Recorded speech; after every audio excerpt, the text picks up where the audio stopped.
आप देख रहे हैं इंडिया टाउन न्यूज, भारत की बात।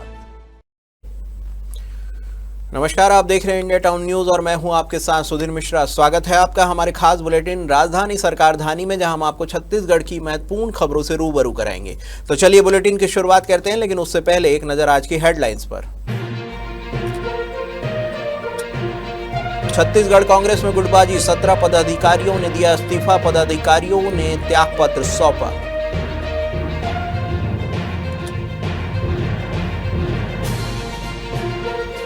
मुंगेली नगरपालिका में पीआईसी गठन विवाद, विकास कार्यों पर बड़ा सियासी असर, पीआईसी गठन मामला ठप, जनता इंतजार में।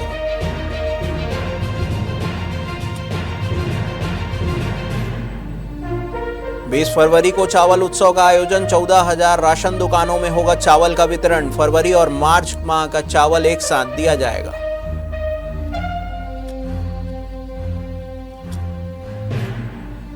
रायपुर वासियों के लिए बड़ी खुशखबरी, 100 करोड़ की लागत से चौड़ी होगी सर्विस लेन। बृजमोहन अग्रवाल ने जताया केंद्रीय मंत्री का आभार।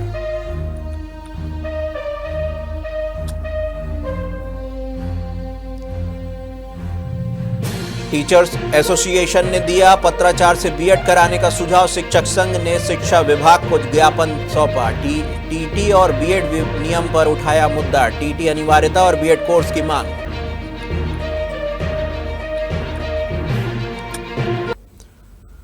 तो चलिए खबरों की शुरुआत करते हैं राजधानी की खबरों से। छत्तीसगढ़ में कांग्रेस संगठन के भीतर एक बार फिर गुटबाजी खुलकर सामने आ गई है। यहां जिला स्तर पर संयुक्त महामंत्री और सचिव समेत 17 पदाधिकारियों ने एक साथ अपने पदों से इस्तीफा दे दिया है। सामूहिक इस्तीफे का पत्र अब सोशल मीडिया पर तेजी से वायरल हो रहा है। बताया जा रहा है कि ये सभी इस्तीफा देने वाले 17 कार्यकर्ता पूर्व डिप्टी सीएम टीएस सिंहदेव गुट के समर्थक हैं। दरअसल हाल ही में संगठन ने जिला अध्यक्ष शशि सिंह को सूरजपुर का कमान दिया, जिसके बाद से टीएस सिंहदेव के समर्थकों में नाराजगी चल रही थी। ऐसे में जिले की कार्यकारिणी घोषित की गई थी। कई लोगों ने ये बताया कि बड़े नेताओं से नहीं पूछा गया था। साथ ही ये भी बात सामने आ रही है कि जो पूर्व डिप्टी सीएम टीएस सिंहदेव गुट के समर्थक हैं, पद नहीं दिया गया। कार्यकर्ताओं का यह भी आरोप है कि जिलाध्यक्ष और संगठन स्तर पर उनके साथ लगातार अनदेखी की जा रही है। इस्तीफा देने वालों में पूर्व सांसद खेल साय सिंह के बहू के नाम भी शामिल है, जिसमें मामला और भी ज्यादा चर्चाओं में आ गया। सूत्रों के मुताबिक अब तक 30 से ज्यादा पदाधिकारियों के इस्तीफे देने की जानकारी सामने आ चुकी है। हालांकि आधिकारिक पुष्टि का इंतजार अभी भी बाकी है। तू डाल डाल मैं पात पात की कहावत मुंगेली नगरपालिका परिषद की कार्यशैली पर पूरी तरह से लागू होती नजर आ रही है। जहां नगरवासियों को पानी, सड़क सफाई और स्ट्रीट लाइट जैसी बुनियादी सुविधाओं का इंतजार है, वहीं पालिका परिषद में राजनीतिक उठापटक और बयानबाजी का दौर जारी है। हाल ही में नगरपालिका अध्यक्ष रोहित शुक्ला द्वारा प्रेसिडेंट इन काउंसिल यानी कि पीआईसी के गठन की सूची संबंधित अधिकारियों को सौंपे जाने के बावजूद मामला अब तक जांच जारी के दायरे से बाहर नहीं निकल पाया है। कागजी प्रक्रिया पूरी हो चुकी है, लेकिन जमीनी स्तर पर कार्य ठप पड़े हुए हैं।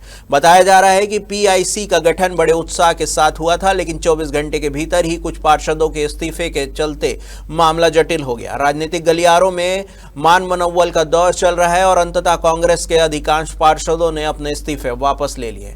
मुख्य नगरपालिका अधिकारी ने बताया है कि पहले भी 2 बार पीआईसी गठन की जानकारी दी गई थी, लेकिन कुछ पार्षदों के इस्तीफे के कारण पत्र निरीक्षण के लिए रोक दिया गया। अब एक बार फिर से अध्यक्ष द्वारा सूचना दी गई है, जिस पर नियम के अनुसार जांच के बाद ही अंतिम निर्णय लिया जाएगा।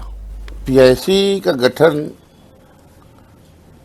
अध्यक्ष द्वारा किया जाता है नगर पालिका में, जो कि इसके पूर्व मैंने 2 बार पीआईसी बनाया कि मुंगेली का विकास हो सके, और उसमें मैंने ना भाजपा देखा, ना कांग्रेस देखा, ना निर्दलीय देखा।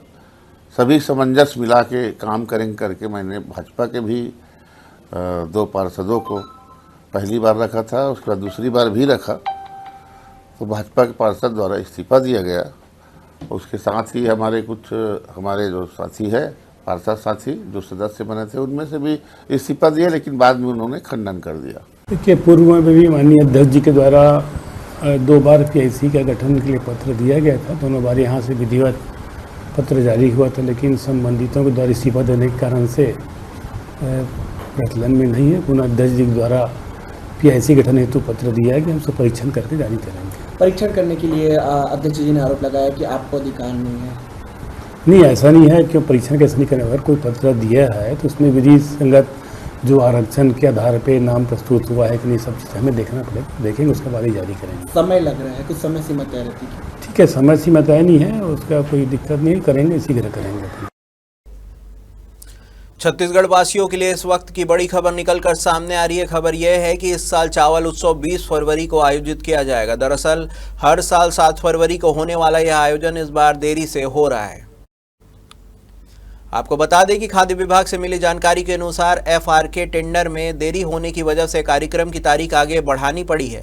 अब राज्य भर की राशन दुकानों में एक साथ चावल वितरण की तैयारी की जा रही है। सरकार की योजनाओं के तहत प्रदेश की करीब 14,000 राशन दुकानों में चावल का वितरण किया जाएगा। खास बात यह है कि इस बार हितग्राहियों को फरवरी और मार्च दोनों माह का चावल एक साथ दिया जाएगा। इससे उपभोक्ताओं को बार बार दुकान के चक्कर नहीं काटने पड़ेंगे और वितरण प्रक्रिया भी व्यवस्थित तरीके से पूरी हो सकेगी। छत्तीसगढ़ की राजधानी रायपुर में रहने वाले लोगों के लिए एक बड़ी खुशखबरी सामने आई है। रायपुर में यातायात सुधार की दिशा में बड़ा कदम उठाया गया है। दरअसल भारतीय राष्ट्रीय राजमार्ग प्राधिकरण ने राष्ट्रीय राजमार्ग 53 पर सरोना से लाभांडी तक सर्विस लेन चौड़ीकरण परियोजना को स्वीकृति दी है। इस परियोजना को स्वीकृति मिलने के बाद रायपुर से भाजपा के सांसद बृजमोहन अग्रवाल ने केंद्रीय सड़क एवं परिवहन मंत्री नितिन गडकरी का आभार व्यक्त किया है। सांसद बृजमोहन अग्रवाल ने सोशल मीडिया प्लेटफॉर्म X पर पोस्ट करते हुए लिखा कि रिंग रोड नंबर 1 पर लगने वाले ट्रैफिक जाम से अब जल्द ही राहत मिलेगी। इस महत्वपूर्ण निर्णय के लिए केंद्रीय मंत्री नितिन गडकरी का सहृदय आभार। हमारा संकल्प सुगम और विकसित रायपुर का सपना सच। छत्तीसगढ़ टीचर्स एसोसिएशन ने प्रदेश अध्यक्ष संजय शर्मा के नेतृत्व में शिक्षा विभाग के अधिकारियों से मुलाकात कर टीटी और बीएड से जुड़ी समस्याओं को लेकर ज्ञापन सौंपा। प्रतिनिधिमंडल ने संचालक लोक शिक्षण संचालनालय और सहायक संचालनालय से चर्चा की। ज्ञापन में बताया गया कि छत्तीसगढ़ राजपत्र शिक्षक पंचायत संवर्ग भर्ती एवं सेवा शर्त नियम 17 अगस्त 2012 के तहत शिक्षक पात्रता परीक्षा यानी कि टीईटी को अनिवार्य किया गया है। संगठन का कहना है कि इसके पहले नियुक्त शिक्षकों के लिए टीईटी की अनिवार्यता समाप्त की जानी चाहिए। साथ ही सुप्रीम कोर्ट के 1 सितंबर 2025 के निर्णय के संदर्भ में हस्तक्षेप या पुनर्विचार याचिका दायर करने की मांग की गई है। अगर यह संभव न हो तो शिक्षा विभाग की ओर से विभागीय सीमित टीईटी परीक्षा आयोजित कर सेवारत शिक्षकों के हितों की रक्षा की जाए। इस दौरान यह भी सुझाव दिया गया है कि सहायक शिक्षक और व्याख्याता जो केवल डीएड या समकक्ष योग्यता रखते हैं उनके लिए एनसीटीई के नियमों के अनुसार 6 माह का बीएड कोर्स शुरू किया जाए।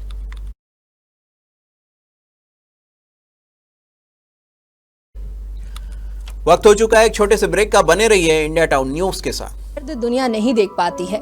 दाग, मुहासे, झाइयां सब आपके आत्मविश्वास को कम कर देता है, पर अब नहीं, क्योंकि Rukhsana glow and fair face pack जो दे आपकी स्किन को वो प्यार जो सिर्फ प्रकृति दे सकती है।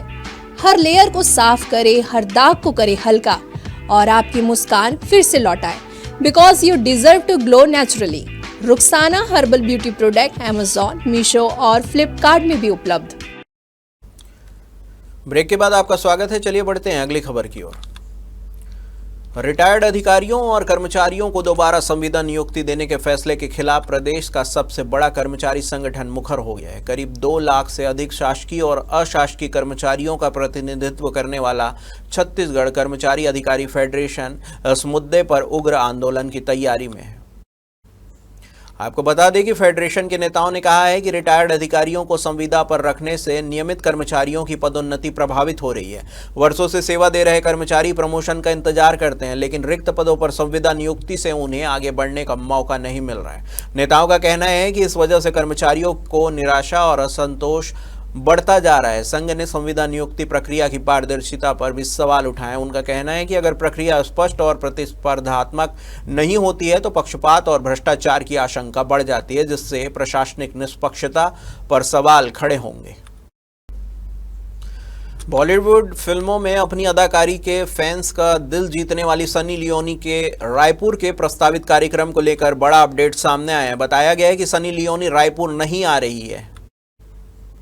इस बारे में जानकारी देते हुए पुलिस कमिश्नरेट रायपुर के एडिशनल डीसीपी मध्य ने पुष्टि की है कि सनी लियोनी के इवेंट को लेकर पुलिस से किसी प्रकार की अनुमति नहीं ली गई है। ऐसे में अगर कोई आयोजन समिति बिना पूर्व अनुमति किसी तरह का कार्यक्रम आयोजित करती है तो उसके खिलाफ वैधानिक कार्रवाई की जाएगी। गौरतलब है कि पहले बताया गया था कि सनी लियोनी इसी महीने की 22 तारीख को राजधानी रायपुर में एक पब्लिक इवेंट में हिस्सा लेगी। यह खबर जैसे ही वायरल हुई, सोशल मीडिया पर लोगों ने इसका जमकर विरोध किया। हिंदूवादी संगठन बजरंग दल ने भी चेतावनी जारी करते हुए आयोजन समिति को नसीहत दी थी कि सनी लियोनी से जुड़ा कोई भी इवेंट रायपुर में आयोजित नहीं होने दिया जाएगा। छत्तीसगढ़ सरकार ने प्रशासन में पारदर्शिता और सुविधा बढ़ाने के लिए 350 से अधिक सुधार लागू किए हैं। आबकारी नीति में होलोग्राम अनिवार्य कर नकली शराब पर रोक लगाई है और भूमि विवाद रोकने के लिए जियो रेफरेंसिंग तकनीक अपनाई गई है।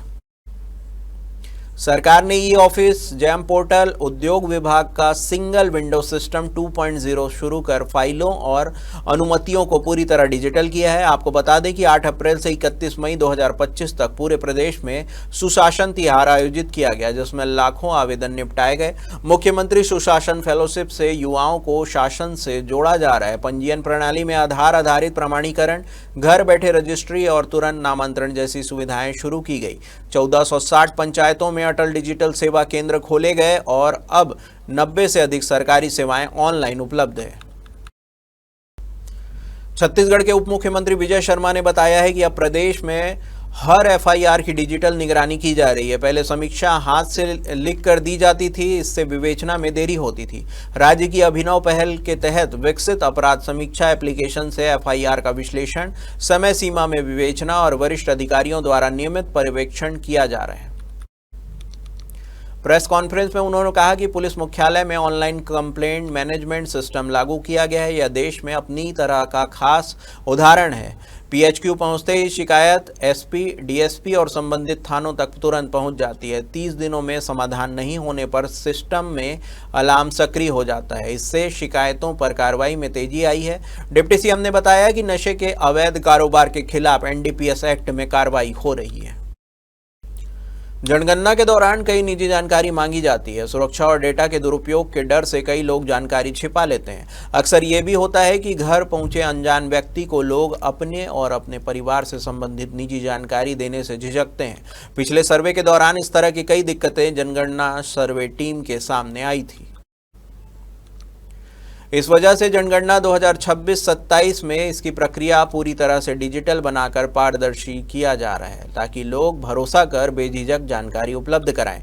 इसके लिए मोबाइल ऐप का उपयोग किया जाएगा। ऐप में लोगों को खुद जानकारी भरने का विकल्प दिया जाएगा। इसके अलावा जियो टैगिंग जैसे नए प्रयोग के माध्यम से इस प्रक्रिया को आसान बनाया जाएगा। आपको बता दें कि 2 चरणों में होने वाली जनगणना का पहला चरण मई 2026 से शुरू होगा। पहले चरण में मकानों की सूची तैयार की जाएगी। इसके साथ साथ जनगणना निदेशालय हर घर के एक सदस्य की जानकारी भी इकट्ठा करेगा। इस तरह अगले साल फरवरी 2027 से शुरू होने वाली दूसरे चरण की जनगणना के लिए डेटा और प्रत्येक परिवार की हिस्ट्री तैयार होगी।